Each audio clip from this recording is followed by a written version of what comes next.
Hey there, welcome to day 90 of our Be a Better You annual challenge. Sharon Horne-Ellstrom here, and today we are talking about it's our final day of communication. We're going to do a Q&A, but I have to hop on a plane pretty quick here, and so it's too early for anybody else to be on. So instead of doing that, I've added a Q&A to the post. You can always ask questions on any post that I post these days. It's a great feature, I think, from our friends at Facebook is where I record this. But today I decided instead we'll do a lightning round, and I'm going to share 25 tips to increase and improve your communication skills. And then our challenge today is just to pick one thing and take some kind of action toward doing that thing or trying to increase your skill in that area. So for example, number one is practice active listening. Why? Because people tell us everything we need to know if we just listen. And so you could just say, okay, I'm going to be present and practice active listening today. Number two, speak with clarity. Make sure that your message is clear and concise if at all possible. Use I statements. Instead of accusing people of things or blaming them or using a tone that doesn't sound great, use an I statement. I feel blank when this happens, or I feel blank when you say this, etc. It's a lot less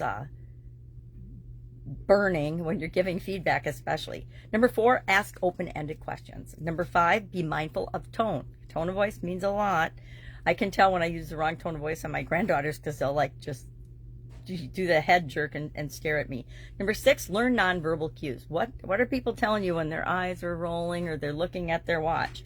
Number seven, pause before responding. We talked about that. Number eight, acknowledge others' perspective. Guess what?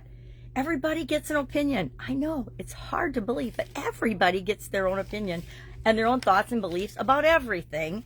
And so acknowledge them doesn't mean you agree. You're just acknowledging that you hear and you understand where they're coming from and their perspective. Number nine, avoid interrupting. This is a big one in my family. Number 10, be honest and authentic.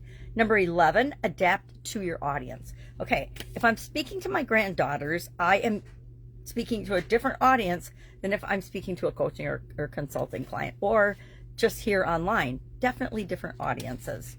And so I want to speak to whoever I'm speaking to, right? If you're having a conversation with your significant other, that conversation is very different than the ones you have with your kids. Number 12, practice empathy. Put yourself in other people's shoes, right? Number 13, be open to feedback. Number 14, use humor wisely. We talked about that. Number 15, learn to say no.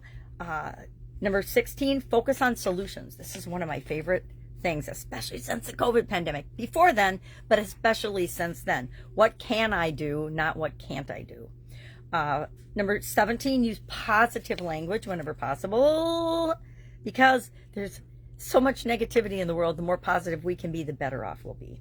And we get what we put out into the world, right? So if we're putting positive energy and positive language out into the world, we're getting positive language back. Number 18, write thoughtful messages, both in email and texts. You know, be a little caring. If you wouldn't say it to their face, please don't say it in a text or email. And then there's a written record of it. Look what's going on with Blake Lively and the gang.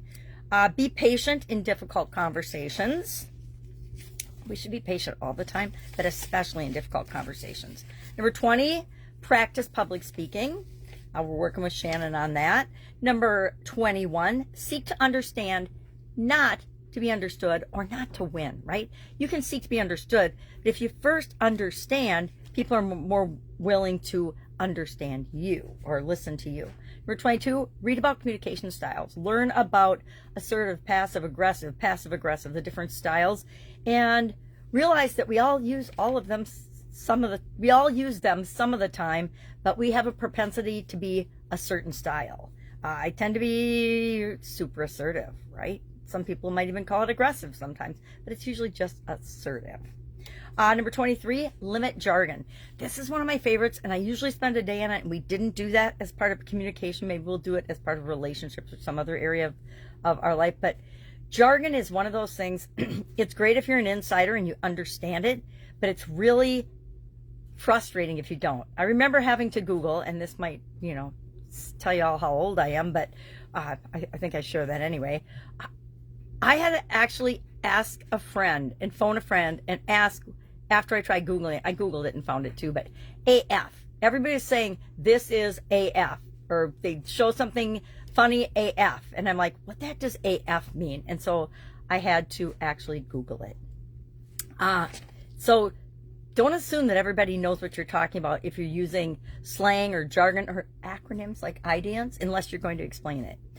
24, thank others often. Be grateful for people and thank them for communicating, but let them know that you appreciate their time and their energy and their input on things, and guess what? You'll get more of it. And then finally, 25, revisit conversations. I would also like to add 26, be self-aware, right? Know how you're behaving and communicating and the feedback that you're getting, and then act on that. If you're getting feedback that you're really not there or not present, then be more present, etc. All right, that's it. I'd love to know how it's going for you, these 90 days of this year's challenge. Hit me up, let me know, give me some feedback. Like I said, I'm traveling today, but I will be online eventually. If I can help you, ask. Otherwise, have an awesome day, and I'll, of course, be with you tomorrow. It's an annual challenge. You see me every day. Have a great day. Bye.